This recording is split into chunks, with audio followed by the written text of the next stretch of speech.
Do you ever wonder what happened to your friends from high school? I mean, you were so close. You laughed together, you cried together, you shared some of the best years of your lives together. And yet, somehow through life, you just lost touch. Now it's time to relive those moments once again. Introducing the podcast that takes you back in time to the place where it all began. This is Class Reunion. We're bringing you all the gossip, secrets, and scandals from your high school days that you won't want to miss. Join us as we catch up with old classmates and dive into the wildest stories from our high school days. From those legendary parties to the infamous cliques, we're spilling all the tea on who's who and what really went down. So grab a seat, turn your volume up, and get ready for a trip down memory lane. Class Reunion, the podcast that reunites us all. Hi, everybody. Welcome back to another episode of Class Reunion. I have with me today Adam Devaney. It's going to be a great story, so I hope you enjoy and stick around for the full listen because it's a captivating story. I reached out to Adam.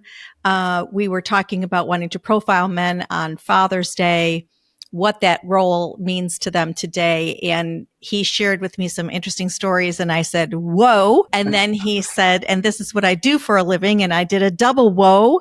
So we're going to explore all of that. Thank you, Adam, so much for being on Class Reunion today. It's my pleasure. We found out through a phone call that, we are both wearing our Michigan gear. This is made in Detroit, and you are from Michigan. I think it was Pontiac that you grew up originally, right? And then Auburn Hills, and I graduated actually from Pontiac Northern High School. Okay, awesome. And then you went up north and did like most of us and said, this is the place to live. You told me the town, but what is it located? I live in Rapid City, which is about half an hour east of Traverse City. Okay, all right. So gorgeous, right? I mean, absolutely. So Adam, I told you that I wanted just representation of the male voice in my viewership, especially when it comes to then versus now, right? So we all grew up in a time when our parents, were maybe a little bit more traditional. And I've been curious to explore how the speed of change has occurred with you becoming a father, and then also what you foresee your children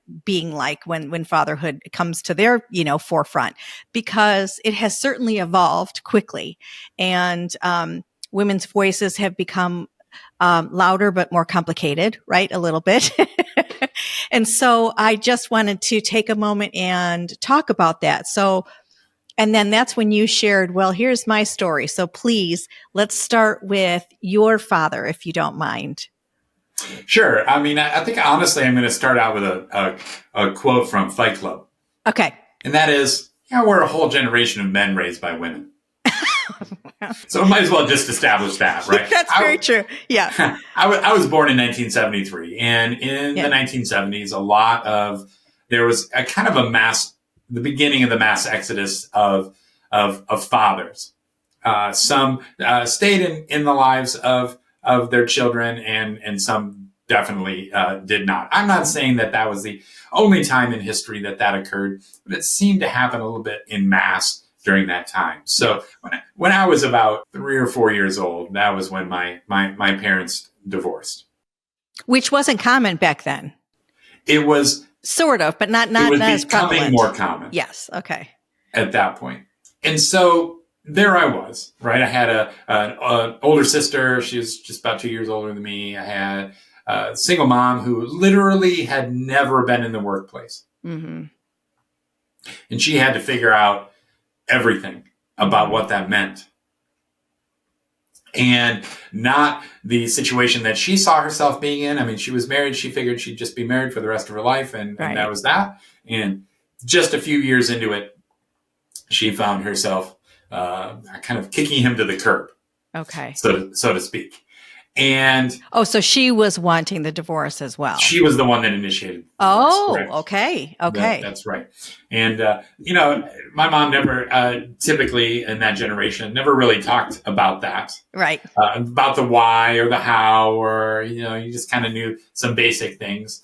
And I learned more about why that happened later, much later in life, mm-hmm. like decades later in life.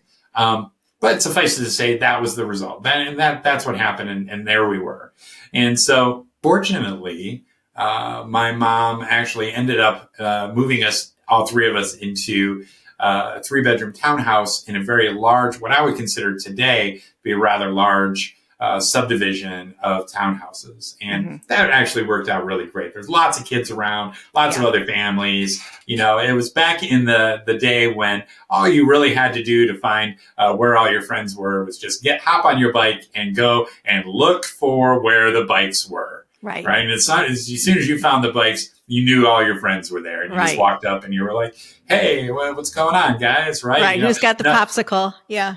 Not the anxiety that goes into the generations that are trying to navigate that kind of realm now, where it's like, I could never walk up to a group of kids like that. Like, no, that was just, you had to do that. You didn't socialize if you didn't do that. Yes. Yeah. Spent a lot of time on my BMX. As a kid. Which was the best. And my mom was pretty brutal. She would say, we're going to this person's house. You're going to go out and make friends. And that was it. You just had to go make friends. It was like, but you're right. It was so easy and good time. So you didn't know any different as long as you had kids in the neighborhood. You didn't care if it was a house, a condo, a townhome, an apartment. It was fun. Yeah, exactly. We had, no problem at all picking up a game of kickball, dodgeball, all that stuff. That was just, it was commonplace. Yeah. And we all of all ages and boys and girls, and we just played. That's what we did. It was really fantastic. And so I really enjoyed growing up in that environment. And I think if I'm ever down in that area, I'll do a little nostalgia drive through those different courts. It was a good time. And so that was back actually when the town we lived in was called Avon Township. Oh gosh. Oh my gosh. Yes. And I remember the day that it switched and became Rochester Hills. Yeah. What a blast from the past. Yes. And so, that went on for a little while. My sister actually eventually, when she was probably around 10-ish or so, decided that she was actually going to go live with my father. He had remarried his high school sweetheart, and she already had a son. So I now had a stepbrother, and my sister decided that she was going to go live there. And then it was just my mom and I, just like that. So when you did share that with me, and I don't think I asked you this, did your sister explain, like it was just her time to want to rekindle a relationship with her dad, or what? Did she ever tell you why? Because did you feel like a little abandoned, that she chose to go live with her dad, or? I would say that probably ultimately it was the grass just looked greener over there. Okay. Two professional, state kind of incomes and a bigger house, nicer furniture in her room kind of thing. And from a kid's standpoint, as opposed to, the struggling single mom, I think it just looked better for her there. I think ultimately in the end, it was not great for her. From the perspective of a child, things look different. Yes. Did your dad say, I want you to come too? Or was that not a question? Well, now we're really getting into the swamp. Yes. I want the swamp because male dynamics, we've talked about this, right? It's just so different. And the skill set of communication is different, especially back in the 70s compared to now. So it won't surprise me if there wasn't a great deal of conversation because it wasn't typical to share feelings back then. So what ended up happening was there was some kind of regular visitation with my dad and then of course his whole, his new family. Mm-hmm. And then it became problematic when I realized that at the time I developed an allergy to dogs. Oh, okay. At the time I was fairly deathly allergic to dogs. When it came down to it, I would get really sick when I went over to my dad's house. Okay. And when that would happen, it would literally result occasionally in long hospital stays. Yeah. Well, because you're having an asthmatic attack, I'm sure that, Asthma, allergies, the right. whole kit and caboodle, right? Now, of course, looking back, I'm a therapist these days, and I look back and I think about how probably psychosomatic that was. I mean, there was trauma there, Yes. and unresolved things from the childhood and the experience and the loss of the abandonment or whatever things there were there. Right? Yes. And I look back on that now, and I'm like, that makes a lot of sense, right? Yes. But at the time, it didn't matter because the result was the result. Mm-hmm. And so after several of these prolonged hospital stays related to literally just going over and spending the weekend with my dad and his family, it, like many custody cases, just ended up in the courts. Oh. Okay. And then ultimately, I say this, but I have dealt with this stuff. I do a lot of the important inner work. It's what I do for a living. It's what I do personally, right? But ultimately, my father and probably my stepmother had a lot to do with it. They kept the dogs. Okay. And so that was just kind of the end of that. And then it was just my mom and I. Yeah. And children are remarkably adaptive. Yes.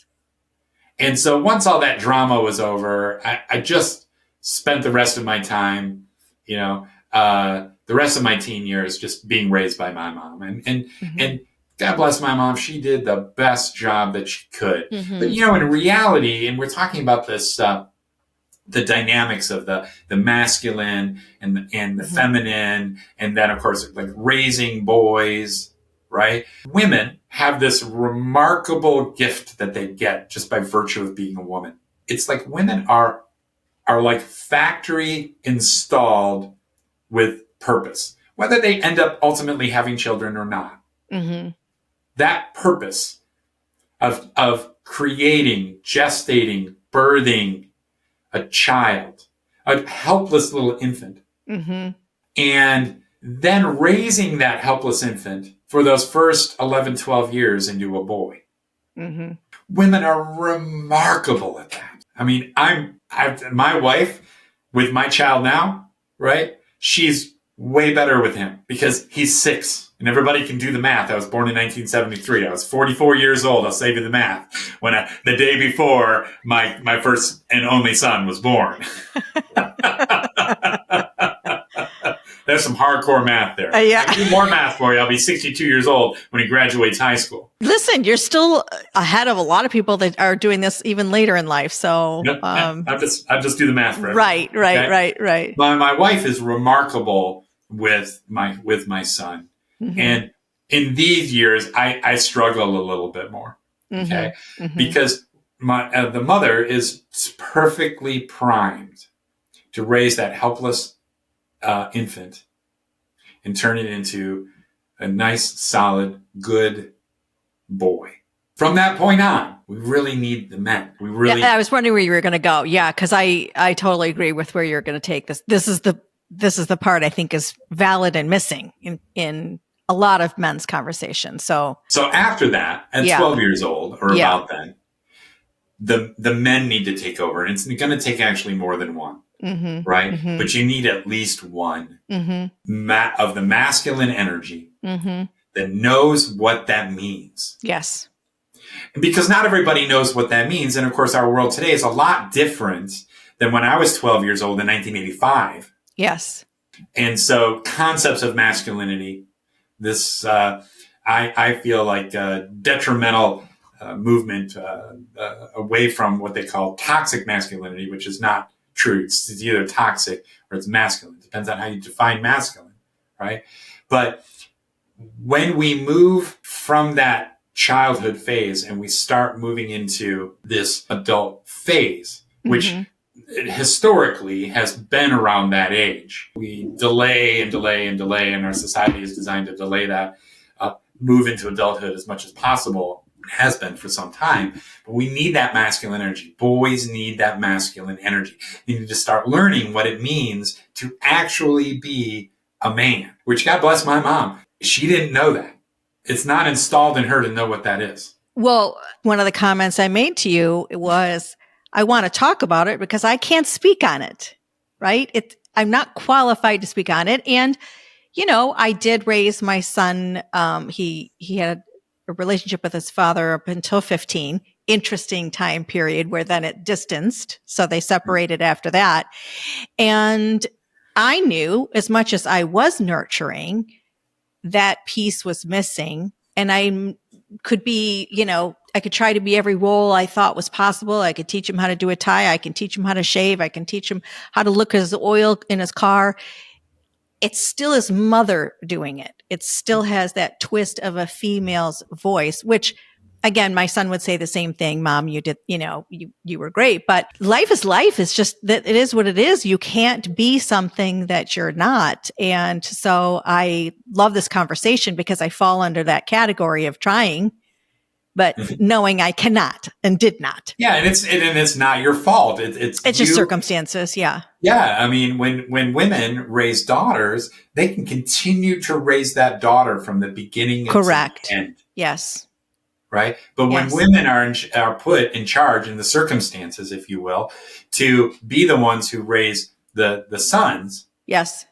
It's very different after that transition happens around 11, 12, 13 years old. Yeah. And so what it takes at that point are men who understand the masculine energy. Mm-hmm. Right. Now, we can all have our own kind of ideas about what that is and how that's defined and what that looks like. Okay. There are some more or less universal concepts around it.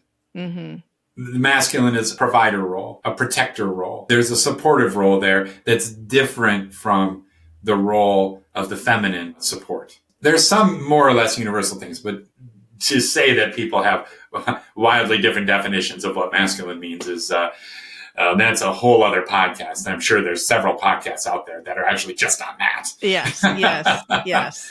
Now, I will say that my single mom had the good sense to connect me with the Big Brothers Big Sisters organization when I was young. Yeah. I was probably like 9 or 10 when I first was introduced to the Big Brothers Big Sisters mentoring program. Mm-hmm. And then with that, I had 2 big brothers. Mm-hmm. The first one, Ed, was he was already a family man. He had 3 daughters and a loving wife and a successful career. And we hung out for about 2 years, and then he moved down to a job down in Ohio. Fantastic memories from that time. Different class experience too, because my mom was, your basic working class, right? Support staff at whatever job she was. And Ed's family was definitely upper middle class, suburban. So that was interesting as well, because, growing up in the area that I did, right, we had quite a diversity of class structures. Mm-hmm. When Oakland County is so full of all the different classes. Yes. Then when Ed left, my mom was like, well, this program has been fantastic, so I'm going to continue to get them to match me up. And that's when I met Steve. And I was about 13 years old at that point. Mm-hmm. And because I was at a different age, he really became the first real male role model for me. And that relationship has now spanned 37 years. Oh my gosh. Adam, that's really cool. I literally hear from him or talk to him daily. Really cool. I love your mom because I like your mom a lot. I felt the very same way. And I did that decision to join the Big Brother program at the wrong time because 2008 happened. And all of a sudden, no one was available everyone was, and I was like, I don't care if it's popcorn. It doesn't have to be a movie or roller skating or whatever, but I'm so glad you had that opportunity. My timing was a little off because of the Michigan downfall, right? Mm-hmm. What a beautiful thing. That must have helped a lot. Oh, it was such an incredible, Steve and I's relationship has been such an incredible blessing to both of us. He was not that much older than me. He was like, I think Steve's about 13 years older than me. So he was in his mid-20s when we met. Mm-hmm. And, he had like a simple lifestyle, right? He had a bachelor pad downtown Rochester with some guys. He was the kind of guy who just like his car had nothing in it but like a basketball in the back for some pickup whenever you needed to. That was great. And that relationship spanned. And, I remember going out to Boston, where he's from, for my 21st birthday. That was an experience I probably won't talk about in public. That was truly a great experience. I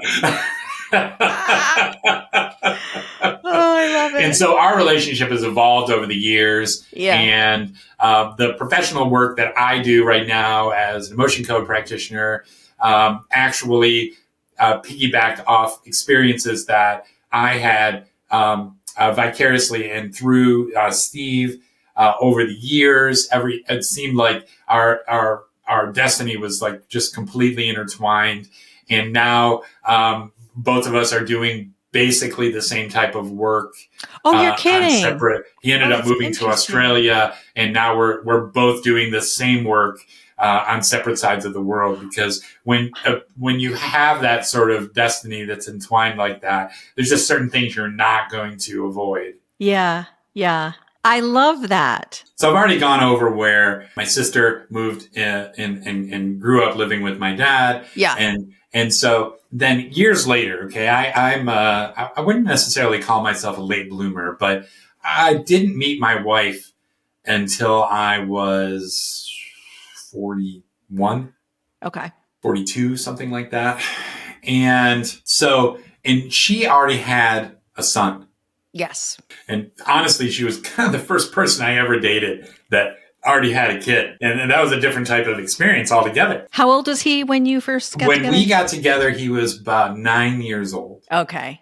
So that's a difficult age because you were 9, right? You knew all this was going on. I mean, you could relate to some degree of maybe where his head was at. Okay. Yep. And his dad, his mom had broken it off with his dad when he was young, like maybe 18 months, something like that. Okay. And then he had kind of just not been around, and he had eventually moved to like Texas. Okay. Right.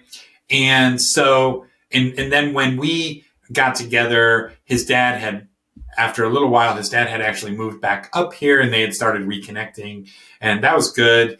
And then of course we were pregnant right away in 2017. The last 6 months of 2017 looked like this for us. Okay. This is when my gray started coming in, right? I had 3 different professional jobs as a social worker during that 6 months. Mm-hmm. We got married. We had a child, and we bought a house. Okay. A lot of low stress. Yeah. That's where that's when the gray started, right? Yeah.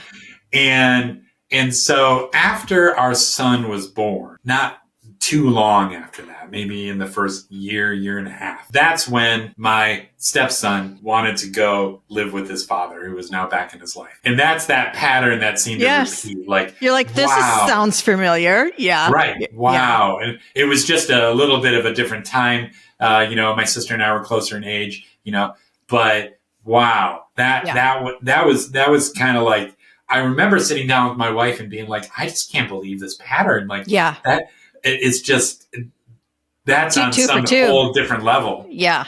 Yeah.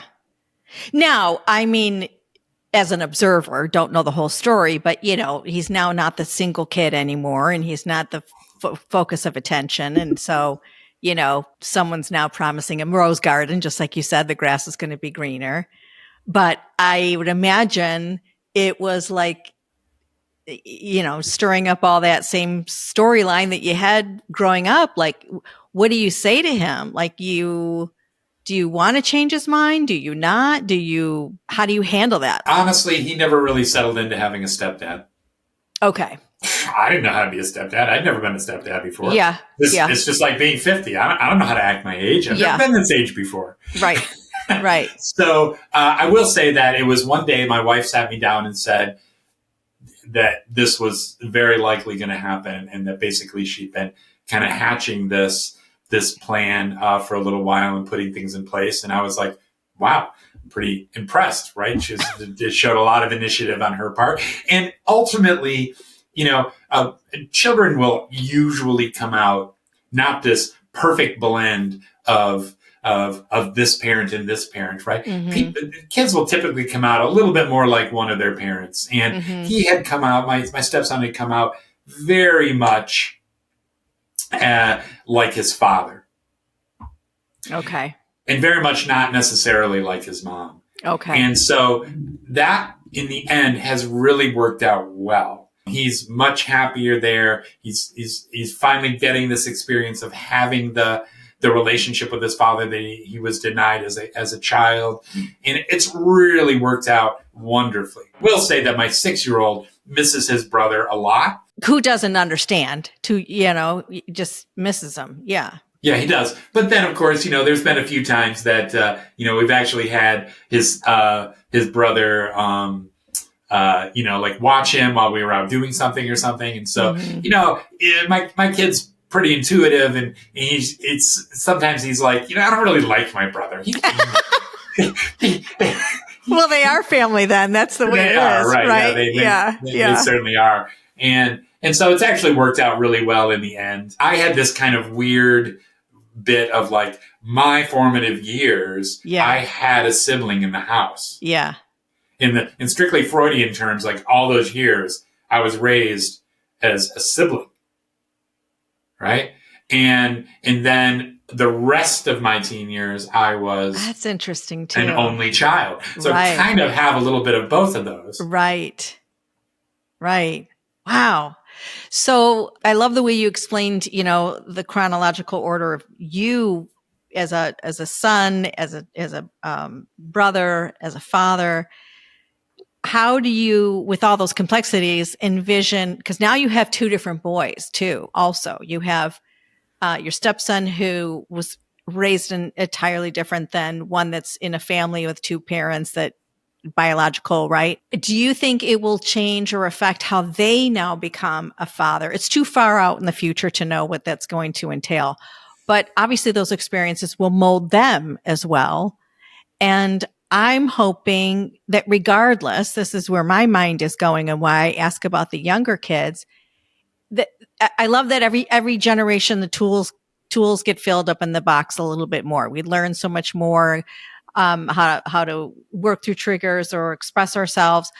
But do you see that changing in a positive way to where they will be in a partnership, or how do you feel that the next generation is going to carry on fatherhood? Well, that's really still up in the air, isn't it? Yes. Because there's so many competing forces in the world today. Yes. And it's really the result of the fact that we are in the information age. Mm-hmm. And so I know for myself, right, once I got out of victim mode that I was in for a lot of years, that drove me into the waiting arms of, sociology as a study, right? Mm-hmm. There's a lot of victimhood in that, right? My undergrad was in psychology and sociology, and I did a little bit of graduate work in sociology. That's the school of Karl Marx. There's a lot of victimhood there. And once I completely left that behind and I said, you know what? I'm never going to be a victim again in my entire life. Mm-hmm. I'm going to change my perspective, change my mindset. I plugged into what was available. And what turned out to be available were influences like Bedros Koulian, the founder of the Fit Body Bootcamp.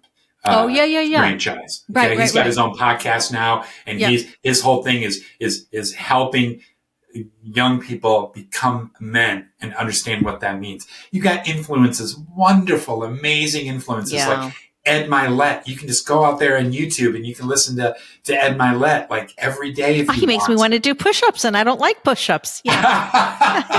Yeah, both those guys are pretty fit guys. Very jacked. Right? Yeah. And so you've got all these, if you want to go out there and listen to Jordan Peterson's concept of and perspective on what manhood is, you can just do that now. Oh, I like him a lot. You're right. Mm-hmm. Yes. That's a good, will they use it is one thing, but it's there for them. And it wasn't for, for you. Yeah, that's a very, very good point. Mm-hmm. It's exactly so. So what will this generation do? Well, I can tell you one thing, right? So long as I'm alive, I'm going to be that example of masculinity to my child. Okay. Right now, he's 6. He gets a lot more from my wife and his mom than he does necessarily from me. She's way better at this age. Okay. But when he transitions after puberty, that is an important time. And I know by listening to these influences on a regular basis, to plugging myself into people like Bedros, Ed Milet, Jordan Peterson, right? By doing that myself, I now know what he's going to need and what type of person I'm going to need to develop into to be there for him for that. Okay. So that he doesn't have to figure this out in his 30s, 40s, 50s, like a lot of people end up doing. Right? Amen. That is so true and very cool. And so I think my generation, our generation, I'll go back to the beginning and that quote from Fight Club, right? We're a whole generation of men raised by women. Yeah. Well, what does that mean? That means we'll have to figure it out ourselves. And we'll have to put ourselves in the path of people we can learn from in that way. My first podcast I ever did, the Loving Our Life's Work podcast, I interviewed a guy named Bill Winkler. Bill used to own a restaurant called Mr. Bill's Family Restaurant in Walled Lake. And I started working for him as a young man of about 20 years old. And before that, prior to working for Bill, I had a terrible work ethic. I had not worked for anybody that was impressive at all. These were all entry-level, low-level jobs. Even at Bill's restaurant, I was a busboy. Okay. Great job, actually. That was a great job. But that was the first place that I actually worked for a leader. Oh, yes. And not just a boss or a manager, right? This was like, I would look at Bill and I'd be like, there is no way in the world I am letting this man down. And I showed up there every Monday through Friday from 7 until 3, right? I'm talking even after I went to that Pink Floyd concert at the Silverdome. That morning hurt, okay? But damn it, I was there bussing tables for Bill because I wasn't going to let that guy down. Oh. And so what happened was I lucked out in that sense, and I walked in that restaurant and applied for that job, and I got put in front of an amazing leader who's telling you, people, look for season 1, episode 1 of the Loving Our Life's Work podcast, where Bill talks about his life. And I'm going to have him on for season 2 because he's just an amazing human being. And so I say to the people who are coming up now, the young people that are coming up now, and I work with them in my therapy practice, right? 20-year-old men. Are you kidding me? Like, these are my favorite to work with. Why? Because if they take anything away from working with me, they're going to find some discipline, they're going to find some meaning, and they're going to find some purpose in their life. Right? And how do you do that? Well, the discipline is easy. Exercise, right? Have a good morning routine. You listen to anybody, Bedros, Ed Milet, Jordan Peterson, anybody like that. They'll all say, what are you doing in the morning? How's your morning look? And I'll show you what your life looks like. Oh, I know. And it's a hard pill to swallow, but it is factual.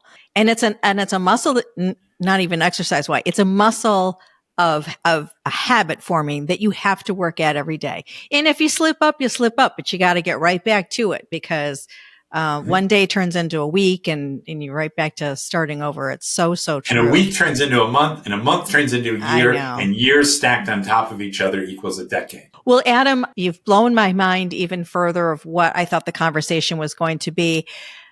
My greatest takeaway is you're exactly right. Like, where I think there are outside noises and pressures and change in what it is to be a husband or a boyfriend or a man in general, you've quieted those noises for me because I now know you're exactly right. They do have the resources out there to listen to what it's like to be a man that you didn't have, that your father didn't have. And that's incredibly comforting because it is available. And the people that you mentioned are awesome humans. They're relatable and smart and willing to go the extra mile to get their message out. And I feel very good all of a sudden I was kind of getting worried about where the man's place is in this world because it can be confusing. But I love your take on it. I really do. So I wish you a happy Father's Day for somebody that's a stepfather and a father and a, brother and a son and all those things wrapped into one. You turned out to be an awesome human being, Adam. So I thank you for being on this episode of Class Reunion, and stay tuned for part 2 because we're going to carry on what he does for a living and it's going to blow your mind. So thank you so much, Adam. Happy Father's Day. Thank you, Leanne. All right, friends, that's it for this episode of Class Reunion Podcast. Thank you so much for listening. And if you enjoyed this episode, please subscribe to the show, write us a review, and share this podcast with a friend. Until next time.